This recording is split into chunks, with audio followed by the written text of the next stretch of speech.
right. Good evening, everybody. Thank you so much for joining us for In Our Own Voice, African American Art at the DIA.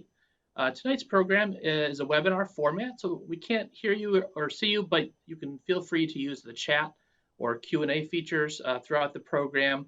We'll hold questions to the end, but feel free to post those questions at any time, and then I'll read them off to Howard at the end of his presentation. Our presenter tonight is Howard Thomas, docent for the Detroit Institute of Arts, and his presentation is part of the DIA's excellent Behind the Scenes series. Welcome, Howard, and I'll turn the screen over to you now. Oh, thank you. Glad to be here. You know, February is African American History Month, so this is the perfect time for us to look at some of the African American artists of the 19th and 20th centuries and what they provided for us. And it gives us a lens which we can explore issues of race, gender, politics, and culture. Before I begin, I wanted to bring you up to date on a couple of items from the DIA. Our contemporary gallery has been deinstalled. That's DIA speak for everything's been taken off the walls. About half of it has been put in other areas of the DIA, and the other half is in storage. But we have a very interesting exhibition going on. It's called Detroit Style, and it's really exploring the whole issue of car design. And they have 13 or 14 concept cars, including one that looks like a jet. So I would encourage you to come down to the DIA, make a reservation, and look at this really very interesting exhibit. I'm not into cars myself, but I found it very, very interesting. So let's go ahead and begin.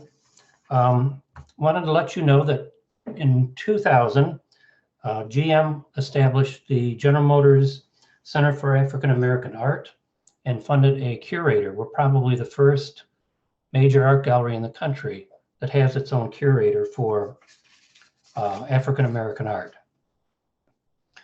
The first four pieces I'm going to talk about are in the American Gallery, the very northwest corner.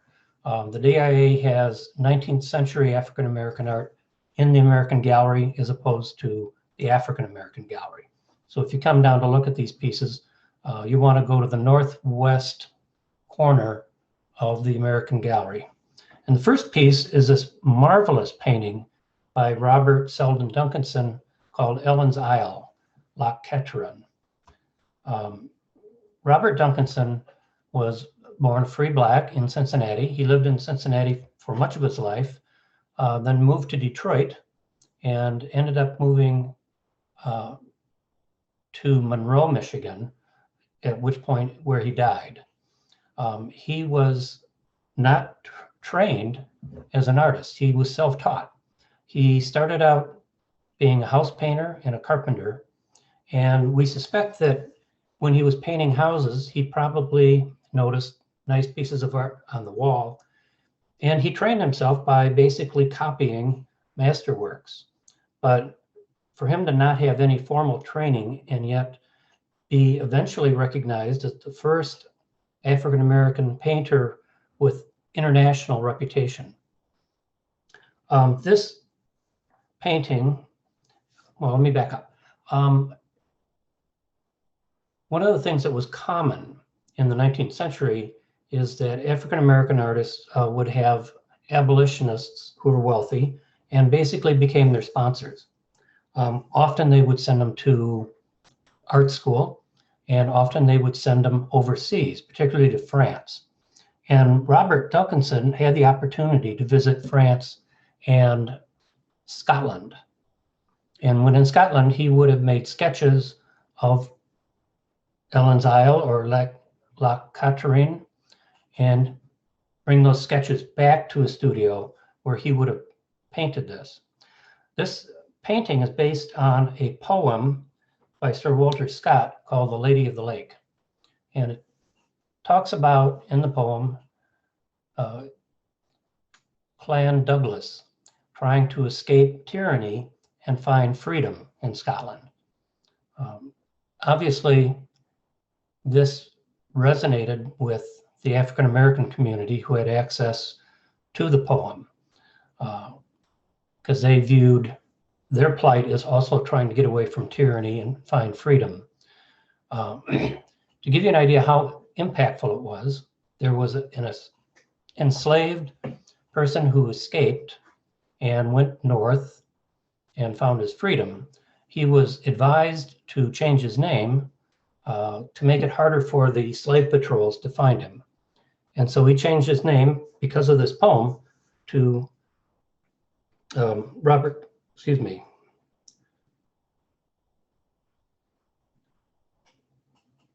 I just blanked on the name.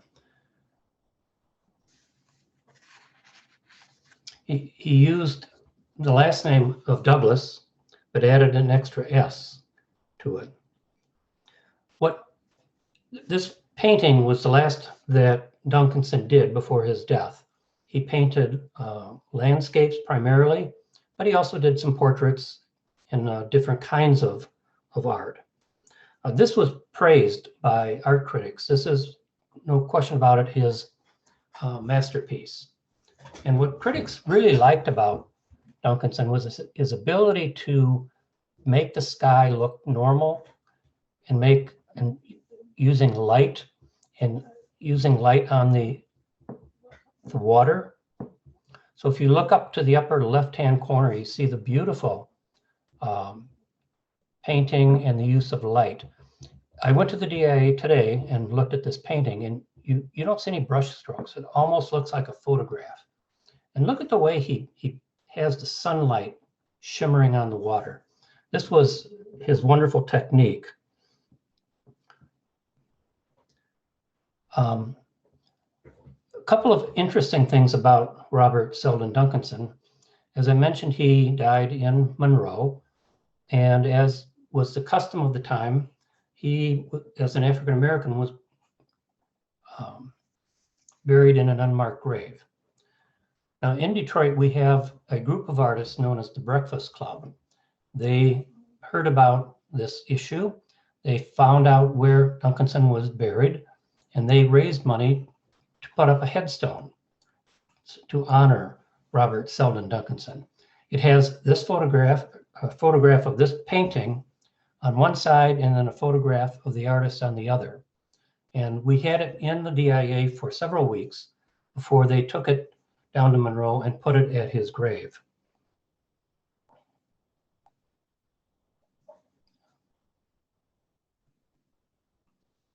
Can we have the next slide, please? And there's a picture, photograph of him. The other interesting thing about Robert Duncanson is if you watch the inauguration, after people were sworn in, they had a little ceremony in the White House or the Capitol, and Dr. Jill Biden presented a painting that she selected from the Smithsonian, and they are taking on loan, and the painting will be put in the White House, and it is a painting by Robert Selden Duncanson. Unfortunately, the senator introducing him called him Robert Sheldon Duncanson. But it is nice knowing that one of his paintings will be in the White House for a 4-year period. Can we have the next slide? Thank you. This is a sofa by Thomas Day. It is directly underneath the Duncanson painting. Thomas Day was born into a free black family in North Carolina, and his father trained him to be a cabinet maker. He set up a shop and made cabinets and furniture. He employed artisans and had enslaved people working for him. It was not uncommon for free blacks to buy slaves, but it wasn't sort of in a negative sense. He taught them a skill in cabinet making.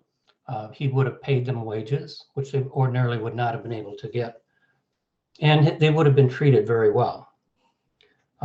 Thomas Day became very successful.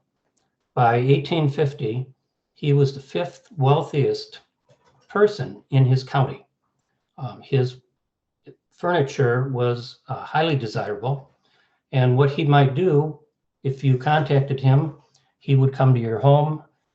He would bring books of his designs, and he might ride 100 miles and meet with prospective buyers, show them his work. He would measure things, and then he would go back and build the furniture for their homes. This is in a style of neoclassical. At this point in the country, the United States was looking back toward Greece and Rome for inspiration on how to set up our republic. So the neoclassical style was very popular in its day. The black horsehair was added by the DIA, and we picked that because it was most likely the original cover that would have been on the sofa. And if you look at the two round pillows, just to the left of the one on the left side, you have really his signature. The arm is making this very stylized S shape on either side. And everything he did would have that stylized S as part of the material, part of the furniture. It's very rare to find anything by Thomas Day in a museum. His work was such high quality, and people liked it so much that they have basically kept it in their families for years and years. Now, one interesting aspect of this is that he worked with mahogany, and mahogany comes from Central America, Caribbean rather, and ironically would have been harvested by enslaved peoples. We have the next slide, please. And there's an example of the stylized S on a banister, and there's a historical plaque in North Carolina. Okay, next slide. And a statue. Okay, thank you.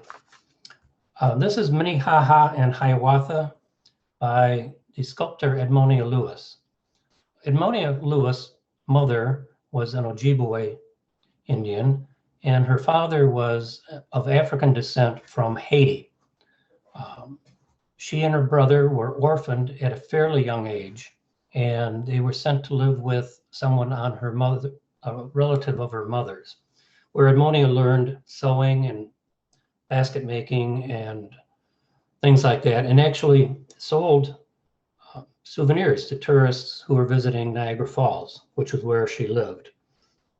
At 12, she was sent to a Baptist abolition school, and later was sent to Oberlin College in Ohio. Oberlin was the first college to admit women. Unfortunately, she didn't have a very good stay at Oberlin. She suffered discrimination from the students and staff. At one point, she was badly beaten. And just before she was to graduate, there was an accusation of the honor code, and she ended up leaving without getting a degree. She went to New York, eventually moved to Italy, and spent pretty much the rest of her life in Europe. So these are two fairly small pieces. They're about a foot high, so they are intended for a bookcase or maybe a side table. They are marble, and you can tell she was very skilled. It was very unusual for a woman to go into sculpture at that time. They were assumed that they were not strong enough to work with stone. And Edmonia was actually very tiny. She was only 5 feet tall. But you can see that she had great skill. The one on the left, Minnehaha, is dressed like a European. She has European clothes on. She has beads, pearls that she's wearing. And part of the reason for this was it made it easier for her to sell the sculptures. They are also in the neoclassical style. Hiawatha is more traditional. He has clothes that would be Ojibwe, and he has a hairstyle that would be Ojibwe. These are based on the poem by Longfellow of the Song of Hiawatha.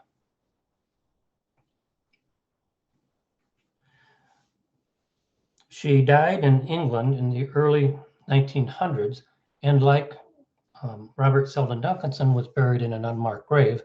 And she too had followers who put together money to make a headstone that was proper for her gravesite. Next slide, please. Oh, there is Edmonia. Okay, next slide.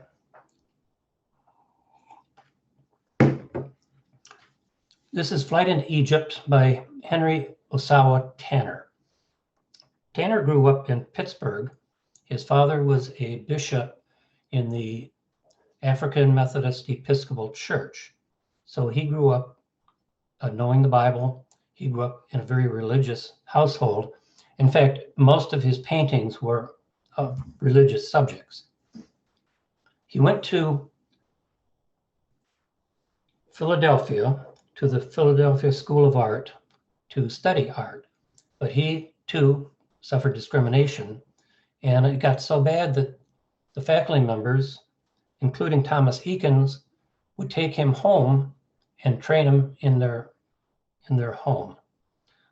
We do have a bust, or not a bust, a small statue of Thomas Eakins in the American Gallery. So he was trained as an artist, and he was able to also visit France as well as the Holy Land. While in France, he was greatly influenced by the Impressionist painters. And this has many of the techniques of an Impressionist painter. When he visited the Holy Land, he brought back memories of the geography. And the geography in this painting in the background is his remembrance of what he saw in the Holy Land. But if in the Impressionist style, he has very loose brush strokes. You can see the bushes don't have a lot of detail. You cannot see the faces, which is common in the Impressionist movement. And he painted them as just ordinary people. There are no halos, there's no face, there's no sort of very grand pose or anything. Because of the continued discrimination in the United States, he chose to live his life out in France. He did 15 different versions of this painting and became a mentor to many younger African-American artists. Next slide, please. And there he is, sort of dapper looking fellow.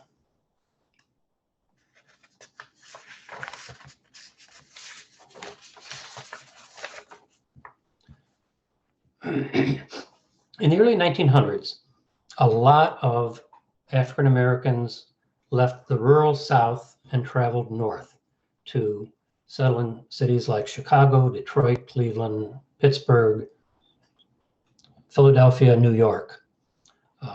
They went looking for work and looking for a better life.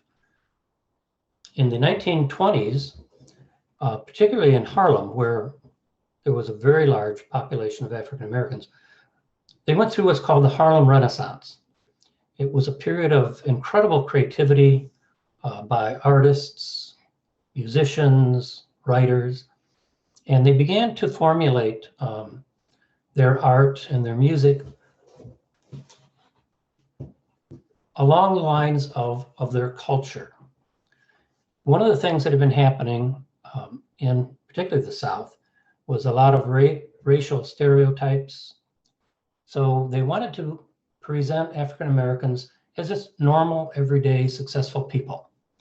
And that's what you're seeing here with a photograph of Margaret Blanche Polk by her husband.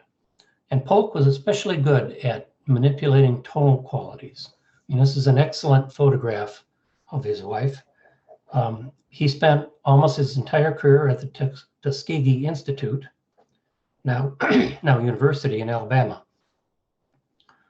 So a lot of the people he photographed were middle class and successful because they wanted that to be the image that represented them.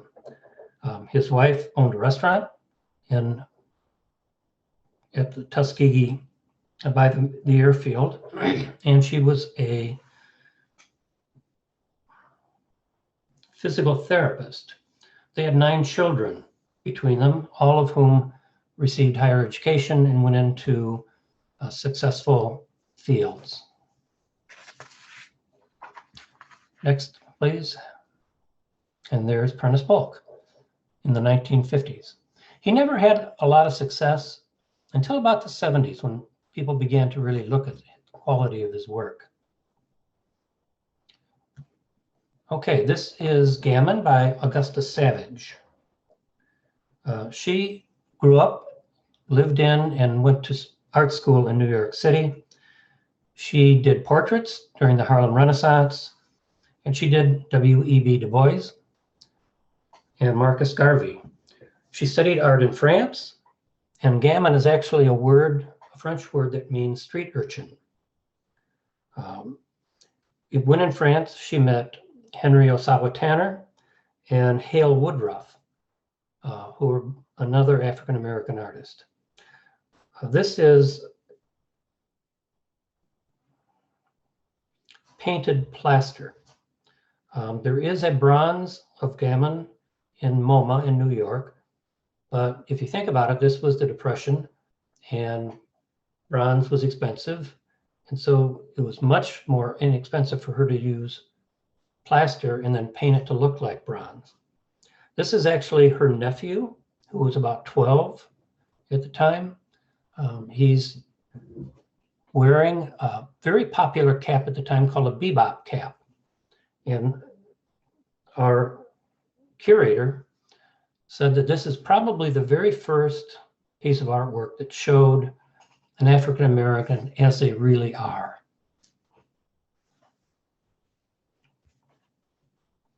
She was also a mentor to younger artists, and she mentored Jacob Lawrence, who we'll see in a little bit. Next slide, please. Oh, there she is. Okay, next slide.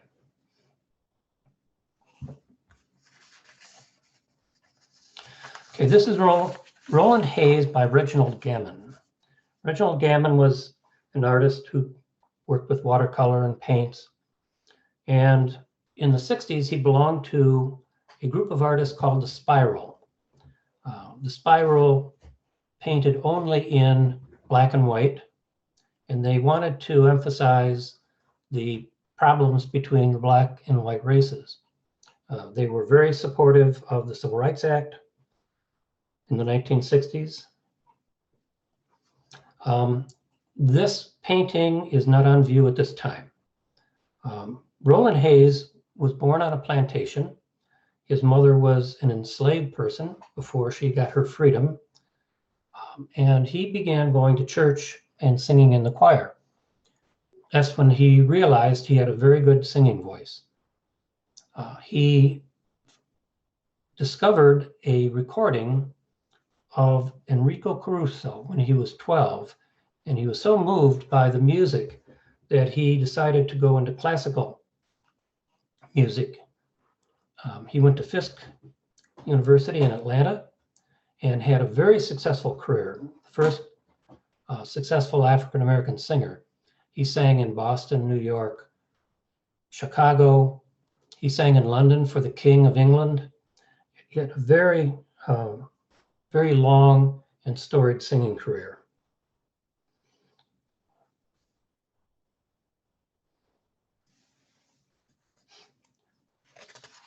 Next slide.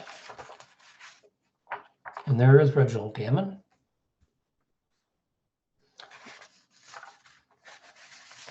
Okay, this is Jacob Lawrence. These are also not on view at this time. Jacob Lawrence did a series of paintings on John Brown. John Brown was a very religious man who believed that slavery was a sin against God. And he worked hard to get rid of slavery. He had a band of some of his children and other followers. He worked for Oberlin College for a short time, surveying land in West Virginia. But as he became unable to end slavery, they became much more violent. And eventually took over the federal fort at Harper's Ferry. Virginia sent troops to arrest him. And interestingly, the general in charge was Robert E. Lee. They arrested John Brown, and they eventually put him to death. So there are 22 of these panels that show John Brown in various stages. And the paintings are very simple. There are a few colors. There's not a lot of detail. In this particular one, this is when John Brown has been captured and he's realizing he's failed to free the slaves, and he has his head bowed. The original paintings were done with a water-based paint called gouache. And gouache is terribly sensitive to light. So the DIA commissioned another 22 panels that were made out of lithograph. Anything on paper, like a watercolor or John Brown, anything with material on it is very sensitive to light, and light will eventually destroy the painting or the material. As a result, the DIA rotates paintings that are on paper. So at any given time, there are only 3 Jacob Lawrence prints out. The others are what the DIA calls resting. He too was associated with the Harlem Renaissance and experienced segregation when he took his wife south for their honeymoon. I mean, he had lived in the North all of his life.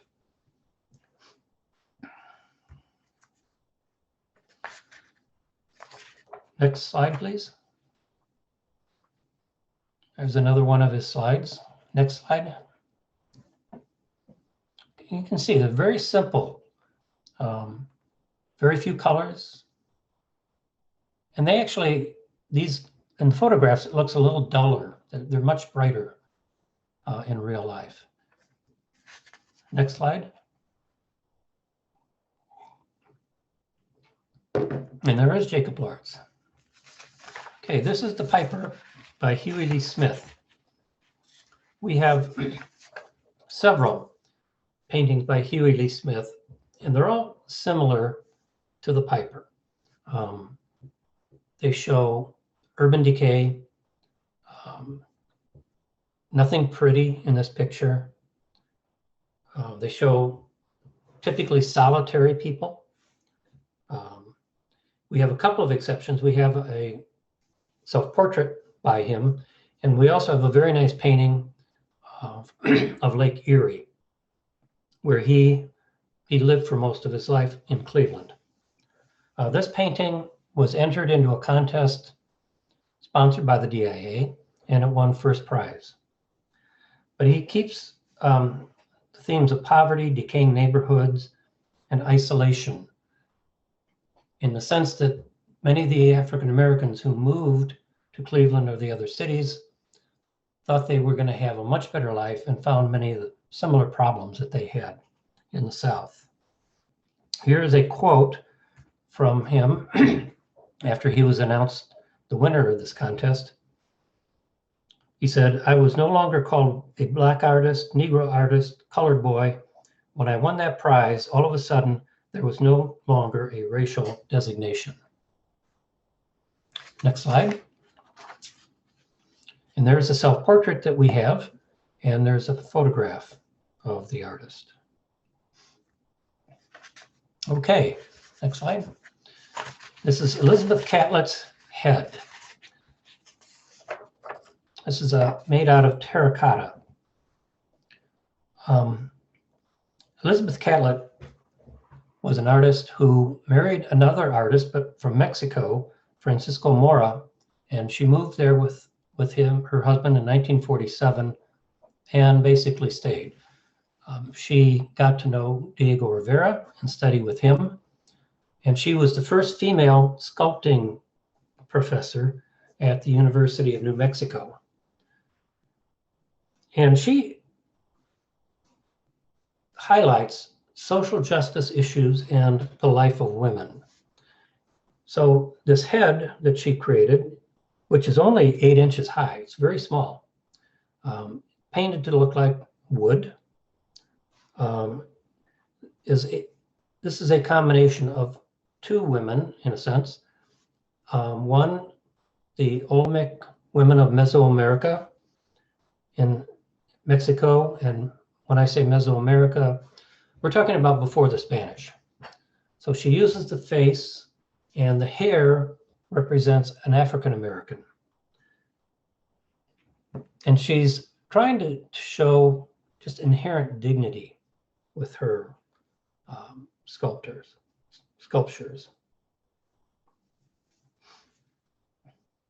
Next slide. There's some different views. They included this one so you could see the style that the hair is. And next slide. And there she is.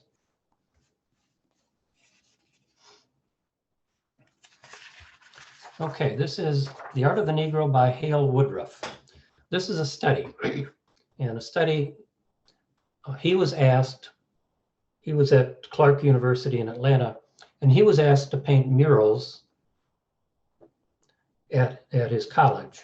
He had been in Mexico, he studied with Diego Rivera, and he really liked the notion that in Mexico they used public buildings to put murals on that showed about the other cultures that may have been,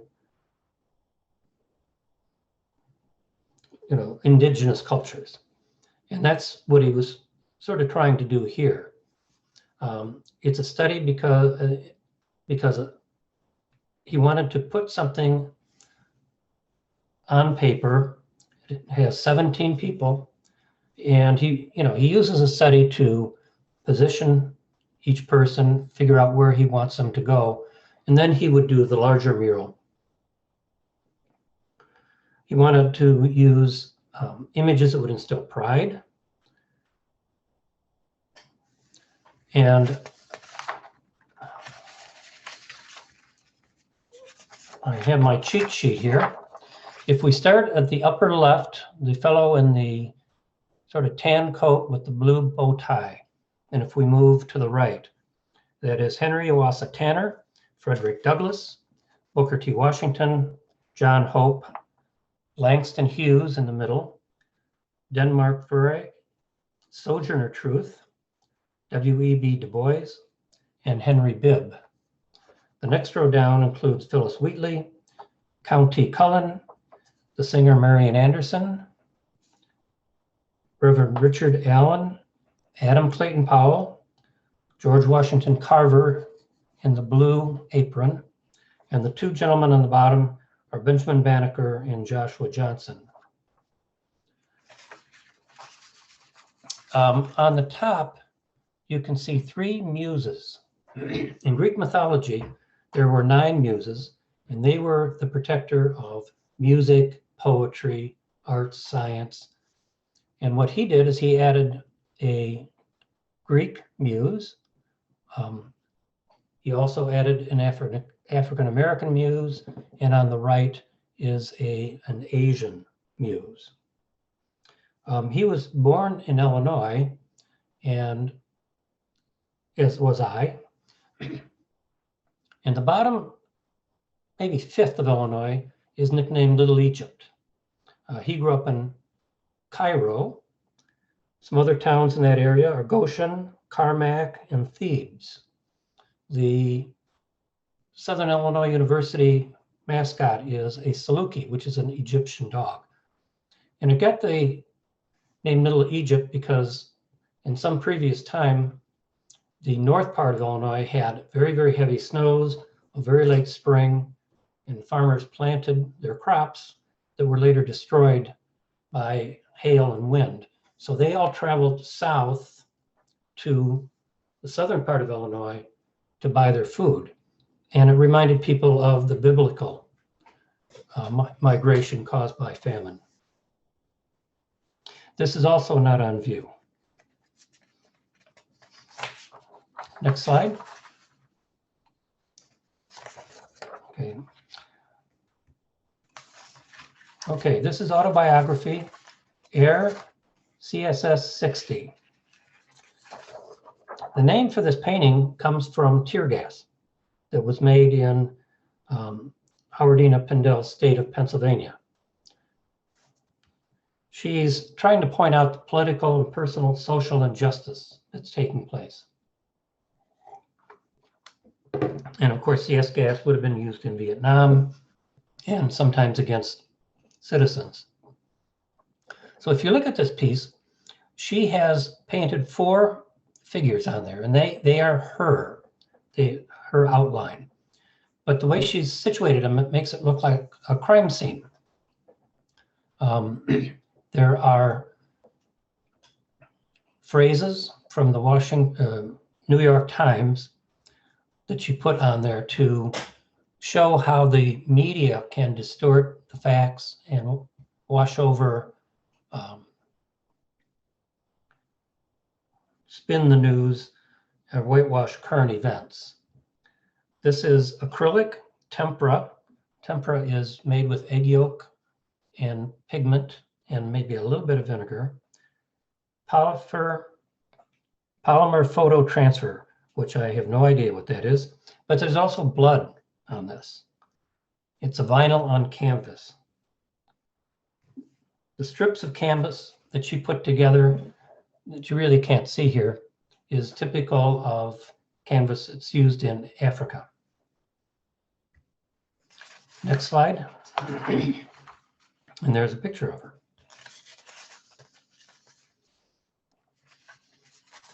Okay, here's Benny Andrews, portrait of a collagist. A collagist is a person who takes colored paper or fabric or material and makes a design and glues it on a surface.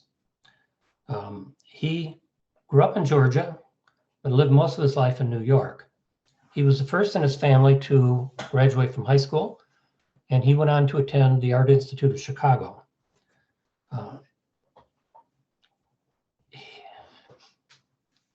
He liked doing representational work when so much of the world was into abstract art. And he liked making 3-dimensional works of art out of a 2-dimensional medium. It's hard to tell from here, but the pants he has on are his actual blue jeans. There was a rumor going around for a long time that somebody stuck a $20 bill in his pocket, but that's not true. His vest is the vest that he was wearing, and then he painted the rest of his portrait on canvas. He was very politically active, and he was very supportive of particularly female artists who were not getting the recognition that they deserved. Next slide. And there's a picture of him.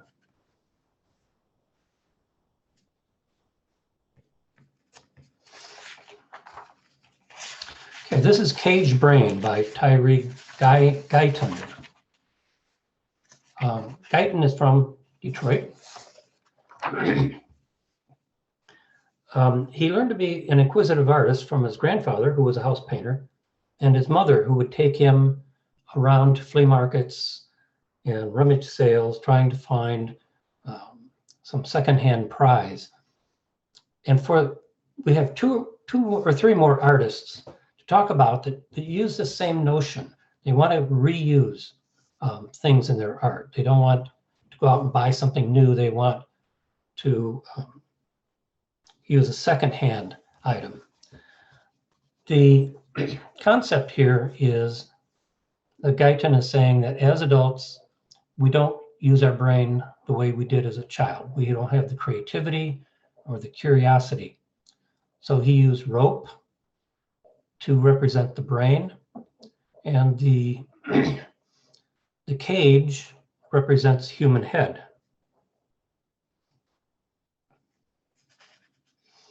Next slide.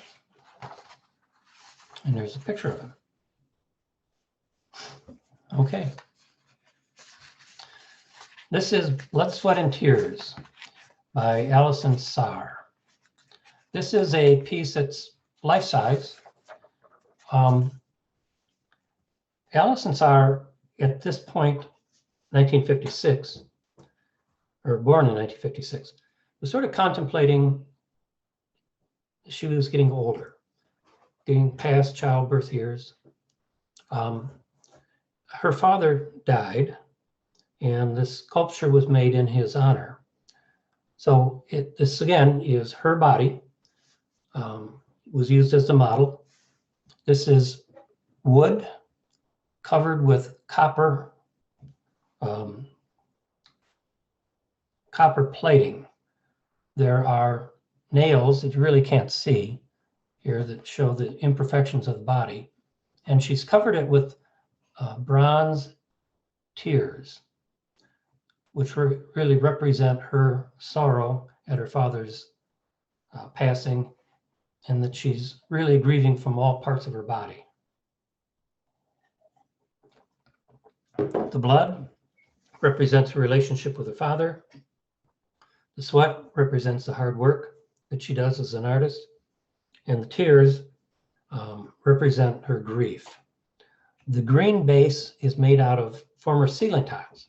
So she's another one that likes to reuse things in her art. Next slide. There's her photograph. Okay, next slide. Oh, this is a nice piece. This is Noah's Ark by Charles McGhee.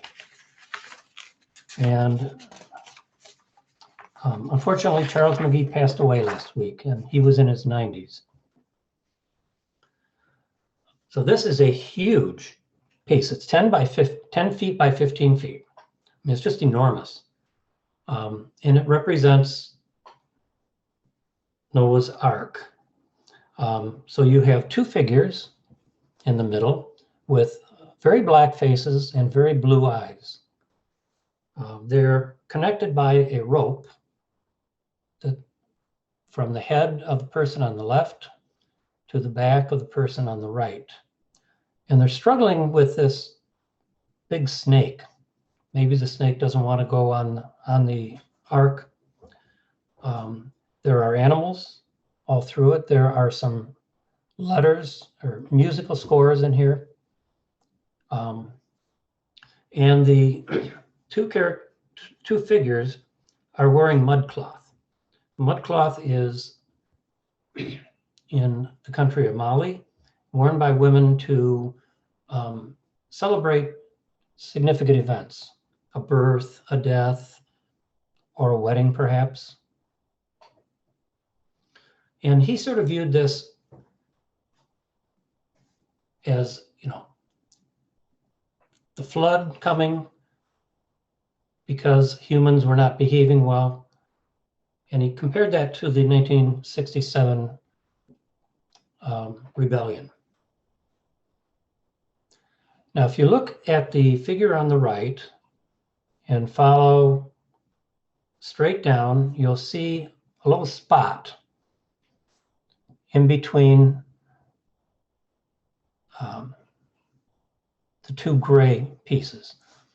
And the little spot is a bee. Apparently he was working on this with the window open, and a bee flew in and got stuck on there, so we just shellacked over it. He has works at People Mover stations, Beaumont Hospital, and at the Rackham Building on Woodward Avenue. Next slide. And there is his photograph. Okay. This is Something You Can Feel by McGhee Thomas. McGhee Thomas' mother was a fashion model. So she grew up in the 70s, watching her mother walk on the runway.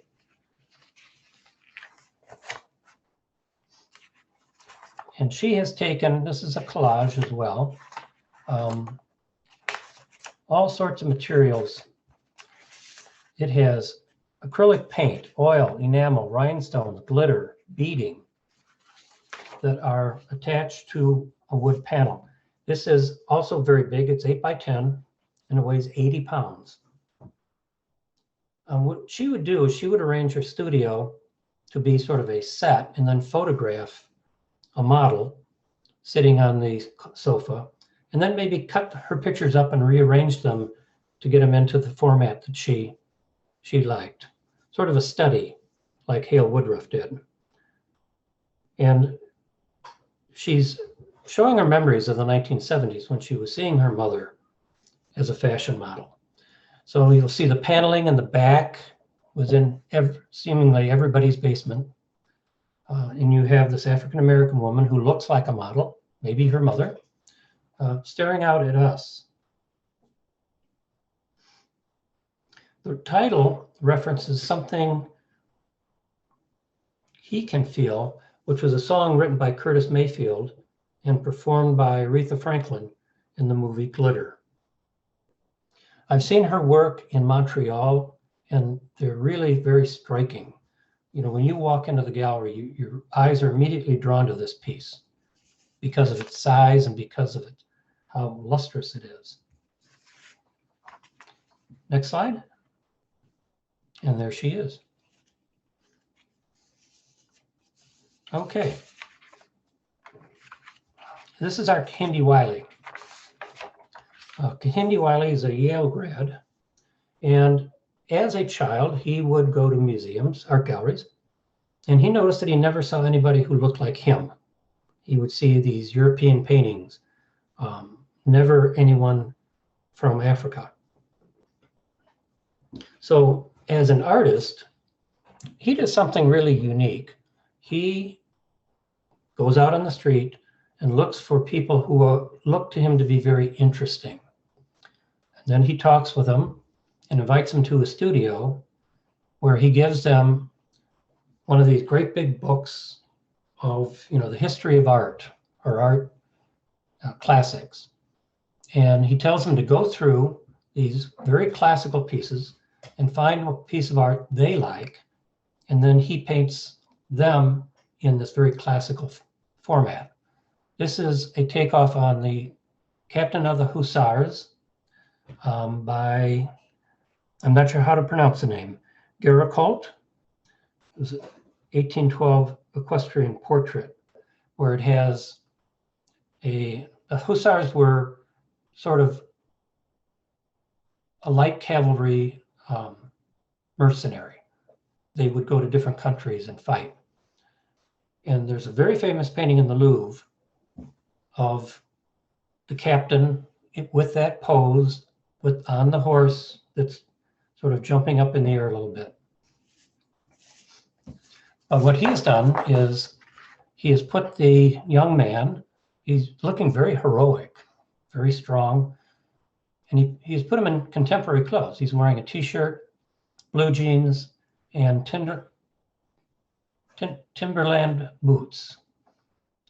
He also puts in the front these vines and flowers in many of his paintings. He painted the official portrait of President Barack Obama and has become very famous. Next slide.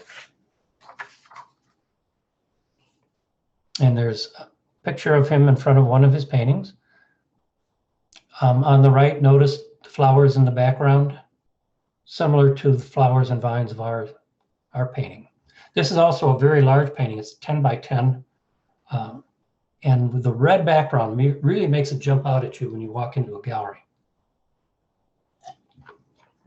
Okay. This is Queen Mother, Helen Moore. This is another one that really jumps out because Mario Moore painted this on copper. So it almost sort of glows at you when you walk into the gallery.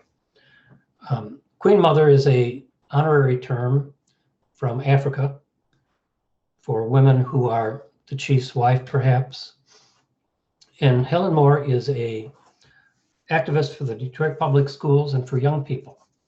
And she's holding in her hands 3 photographs of graduating seniors, 2 of her sons and her grandson, the artist. He also speaks to the Black Lives Matter, and let me read a quote. It said, "My grandmother is a powerful figure in Detroit and beyond. Her presence shows a contrast to the mourning mother image we see through media portrayals of Black women after their sons are murdered at the hands of the police. Instead, she holds photographs of her living sons providing protection for the Black male body." Next photograph. And there she is. It's very, very impressive painting. It looks like a photograph. I mean, he really did a marvelous job on this. I would mention too, coming up either later this year or next year, well, many people don't know that the DIA was the very first American museum to purchase a Van Gogh. And that's the self-portrait. And because of that, we are going to have an exhibition on Van Gogh, including 40 or 50 exhibitions. It was supposed to have been in the past, but that got postponed due to COVID. So that's coming up. That will be a ticketed event. You'll have to get a ticket, but people should keep their eyes open because that's going to be a huge, huge event.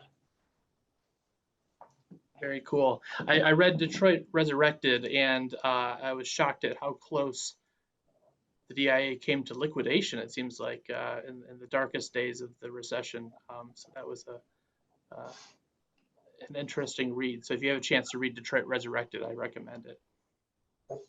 Well, thank you so much, Howard, for coming, sharing your time and expertise with us. And thank you all for joining us. We'll stay virtual for our programs for a little while.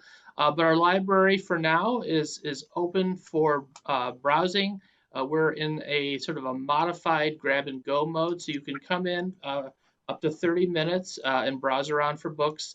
Computer usage is not up and running yet. We're feeling it's not quite safe for that yet, but definitely if you want to come and browse our shelves, we would love to see you. Thank you all so much for coming and have a wonderful evening. Thank you.